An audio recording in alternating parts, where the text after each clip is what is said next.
Check out. So let me show you this post here from BBC World Service. Check this out.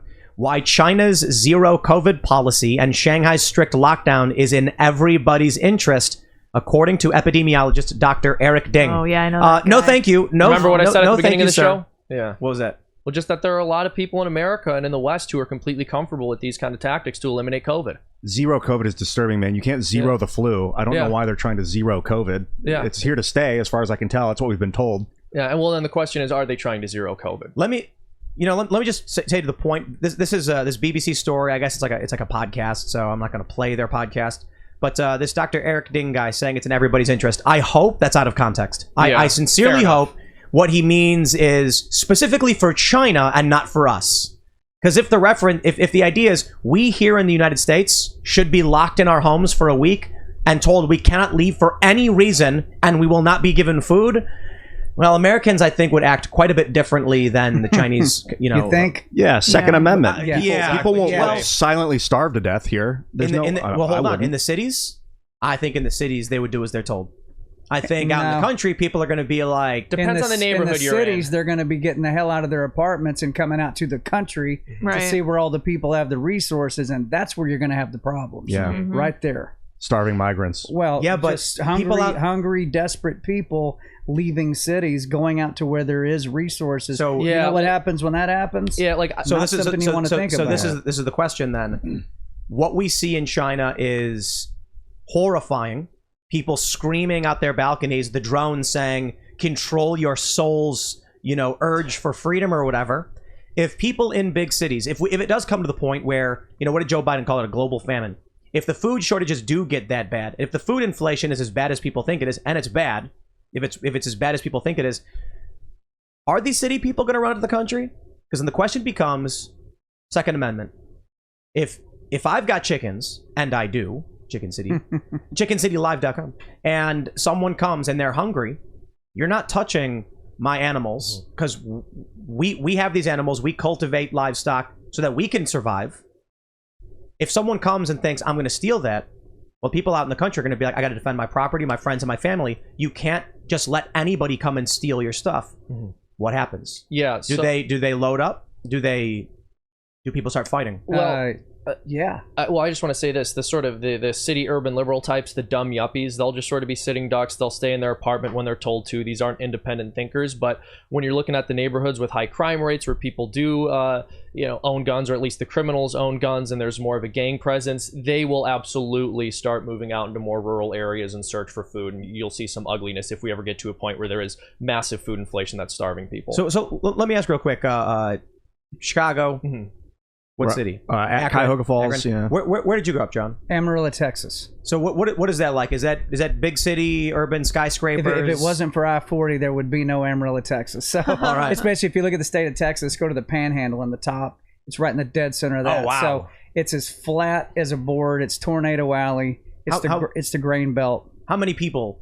It's a couple 100,000. All right, so it's not small. So it's a decent sized town. But not as. How big is Akron? Akron's big. Well, I was actually from Cuyahoga Falls, a suburb. There's only 50,000 people. Yeah, I was from. But you grew up in a major metro. No, I never grew up in Akron. It was a suburb of a minor metro. How far away from Akron? 25 minutes. 25 minutes, and how many? We never went. I went to Akron like once every 3 weeks. But this is called the Akron metropolitan area. You don't Cuyahoga got Falls. to nitpick me. I'm just making the point. It felt like a small town. This town was so small they didn't even have a barber. You see? That's how small. Well, I'm just asking because I'm curious your thoughts. Being from Texas, I wouldn't call it a small town or anything like that, but I'm curious what your thoughts are on just Second Amendment, people defending their property. Well, what you're talking about is not defending your property. At that point, what you're talking about is defending your survival of your family and of yourself. It's no longer, hey, those chickens, if somebody stole those chickens or took my chickens or whatever, we're not in a famine. It's not as big of a deal. But if I'm dependent on that or whatever else I have for my kids and my wife and my parents and whoever's around me to survive, then it's not a question. Because then if you take my stuff, we die. So it becomes the stakes go all the way to the top when you start talking about famine. Water's the other thing. I mean, people forget that electricity is what makes the water move through the pipes into your apartment or into your house, unless you got a well. Electricity makes water move. Electricity makes natural gas move. Electricity makes fuel come up from the gas stations. It's a lot more than just your light bulbs. it makes literally everything move. So to me, the electric grid and some of these things we hear about, somebody is going to hack the electric grid or whatever, that is honestly, in my opinion, is the most kill shot you could ever put. Yeah, you were talking about solar earlier. Like the best thing you could get, or one of the best things, is a solar generator. Yeah, I ran across some solar generators, and I thought, that they probably suck. I'm like, I thought, well, I'll buy the small one and see how it does. So I buy this little solar generator, 1,000-watt generator, and it charged up pretty fast. I went, okay, let's see what it does. I said, I wonder how long it'll run a freezer, because I got one of those big freezers, and it's full of meat and this and that.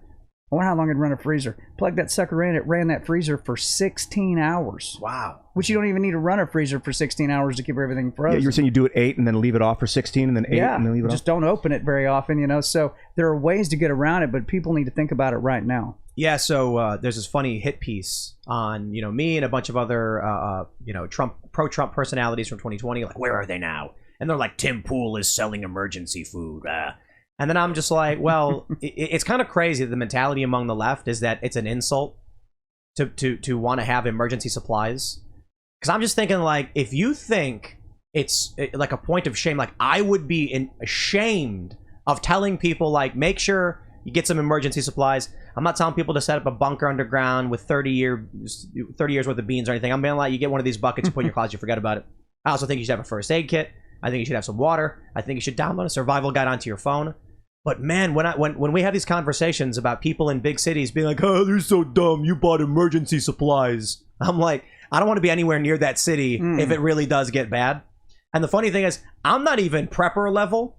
The preppers are sitting on their bunkers, smoking their cigars, laughing at everybody else because they got nothing to worry about. And really the question is, if you were a prepper, if you built a bunker, if you bought a bunch of guns, if you've got stored food, you know how to start a fire and hunt animals, are you stressed by this lifestyle? Is there something wrong with that lifestyle? Sure, you might believe crazy things like the end is nigh if you're one of these caricatures. Yeah. But really, if you're somebody who lives out in a rural area and you know how to survive and you take care of yourself, I'm sure you're living your best life. Imagine a more suicidally stupid cultural attitude than it's dumb to prepare for things potentially going wrong. Right. And let's laugh at the guy who's trying to build his ark before the rain starts. Well, I mean, you don't have to believe that the entire world is going to end. You don't even have to believe there's going to be societal collapse. But how are you going to sit here and tell me it's a worse world if people have emergency food stored up? But isn't that the story of the Ark? Yeah, they laughed at him. They laughed at him. Oh, ridiculed him. I'm not saying that we're going to be seeing anything of that magnitude, right? And of course, you have to make that perfectly clear because they'll clip you and go, look, they're saying because people should have emergency food, they think the world's going to flood. Also, global warming is going to flood the world, guys. Take that very seriously. But that's a good one, too. Yeah, exactly. They should be building arks. Exactly. And so it's absurd. I mean, even if there isn't some cataclysm, is it totally unthinkable that there might be a situation where you need a couple weeks worth of food? That's actually a really good point. Like they mock the idea of emergency food, yet they're the ones claiming the Great Flood is coming. Yeah. That the ocean's going to rise by 20 to 100 feet. Yep. Where and then Barack Obama buys beachfront property. It's so strange because they have paranoid fantasies that would put the most ardent prepper to shame about how we only have 3 months to reverse global warming or we're all going to die. And they say this every 3 months or so. And then they turn around and go, look at this guy's trying to sell emergency food. What an idiot. What would you need that for? Wait, this is actually a really good point. Yeah. I don't see conservative emergency like there's, a Survivor company or whatever, and they're selling all this stuff from like, be a rugged man and make sure you can survive in the wilderness. I don't see any of these companies saying global warming will wipe us all out. You need because certainly that's a path towards selling your product, right? You know what we should do? I'm going to do this. I'm going to create a liberal prepper company. Yeah. I'm going to market only to New York, Chicago, and LA and be like, global warming's coming, man. Are you going to survive the flood? Here's your inflatable. I'm going to sell plans for building an ark. Edible inflatable rafts. A wooden ark. Here's how you build it. So this goes way back. Why do city people, and I know all city people aren't the same, but let's be cliche for a second.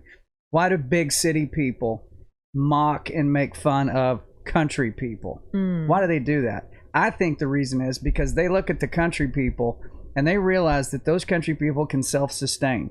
They can defend themselves. They can grow their own food. They're a tight-knit unit. They could probably get through a hell of a lot more than you could get through, and they're threatened by it. In a way, they're the alphas that are out in the country. They're the real alphas. The ones that are in the cities that are up in a skyscraper apartment complex, they're the ultimate betas because they're at the mercy of anything that comes their way that's not right. But the ones out in the woods, they're going to be all right for a long time. I think they're threatened by it, and they don't understand it because nobody ever taught them how to actually take care of themselves. I know this is a recent thing in America that people don't know how to take care of themselves, don't know how to grow food, don't know how to defend themselves. This is fairly recent. You know, the way I think about it is, how long ago was it where a father was armed everywhere he went, and if he was with his family, he was ready to fight for his survival, like a wild animal? How, like, you know, you go back a couple hundred years, cities are substantially smaller. You look at the Revolutionary period, there was only, I think, 2 million Americans within the 13 colonies fighting for independence. 2 million across the entirety of the eastern seaboard. So if you're a family man and you've got your homestead or whatever, there's wild animals everywhere. Mm-hmm. So when you go out, you're armed. And you're probably wearing thicker leather of some sort. You're not just walking around in short shorts and a t-shirt with sunglasses on because everything's safe and fine. We are, when you compare a couple hundred years ago to today, it is the epitome of good times make weak men. Yeah. But over a several 100-year period, and now, you know, we talk about what would the founding fathers think if they came here today and saw the government. It's like, well, aside from the fact they'd probably freak out at what happened with the government, they're gonna look at people and be like, you walk around in short shorts. Some people like women walk around in bikinis, and they're gonna be like, there's animals, there's predators, there's bandits, robbers, and nobody cares about any threats or danger. And we can brag and be like, we've mostly done away with so much of this through advancement technology. We're safe. We have fat homeless people.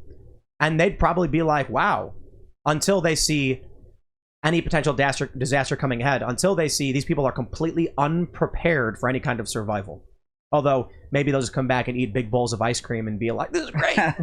Yeah, wow. I mean, we should hope not, and I wouldn't think so, but it is very bizarre how we've been sold this idea that the best possible way to live is to move as far away from your family as you can, to live in a small box next to a bunch of other small boxes full of people, to not have a yard, to not have space, and to not have children to just perpetually consume for the rest of your life without ever orienting any of that consumption towards preparing for whatever might go wrong. I think it's pre-internet it's insane. mentality. It's stupid. It's because when I was in the city, when I thought of people that lived in the country, I thought of a lack of ambition. That was what I associated with it. Mm-hmm. And but now I don't know, it's just the way I grew up. Northeast Ohio, kind of small town. My aunts and uncles were hillbilly. We all went out to the country on their farm, hung out. You know, apparently it feels nothing better than squishing your barefoot through cow patties, feeling it come up through your toes. They told me. But now with the internet told age, you to stick your finger in a cow's mouth. I love it. Yeah, I still haven't done it yet, but I'm going. And Alex Jones confirmed that does actually feel good. But then once the internet appeared, it changed everything. You can run a business from the middle of a farm in Arkansas. And also, I don't know, I think just realism is starting to set in for me. You know, cities are super dangerous. The centralized power grid, it's like we were rolling the dice every day, and I hope I don't roll a 1, because if I do and the power goes out, and if the power goes out for 6 weeks, I have no backup plan, and I hope the roads aren't jammed so I can get out of the city. Well, this is the crazy thing about emergency supplies is I just tell people sometimes it rains. You know, we saw this big huge flood in I think it was in Houston, I'm not sure, where people were trapped in their houses. You never know what you're going to need. Did you have an emergency raft? How many of you had inflatable emergency rafts? Now, if I told you buy an emergency raft, you'd be like, what? Why? Crazy. Sometimes there are floods. Do you live in a floodplain? Have you checked? Maybe you don't. But if you do, you might want to have an inflatable raft. You can survive. And if you don't need it, your neighbor might. Right. Well, your neighbor might need it. This is the strange irony. In cities, everyone is packed on top of each other, and yet there's virtually no community. And this is the question you have to ask yourself. If inflation gets really bad, if, as Biden promised, there are going to be food shortages, do you want to have neighbors who know who you are and care about you? Or do you want to be another face, another name, someone that they have no responsibility to once they're hungry? Thanks for checking out this segment from the Timcast IRL podcast. If you want to watch live, you can check out this channel Monday through Friday at 8 p.m. Now, don't forget to smash that like button, subscribe to this channel, and if you want more unfiltered and uncensored content with all of these guests, go to timcast.com and become a member. All of these guests you know and love in exclusive segments on our website where we are unrestricted in what we talk about, so you'll definitely not want to miss it. Thanks for hanging out. We'll see you all next time.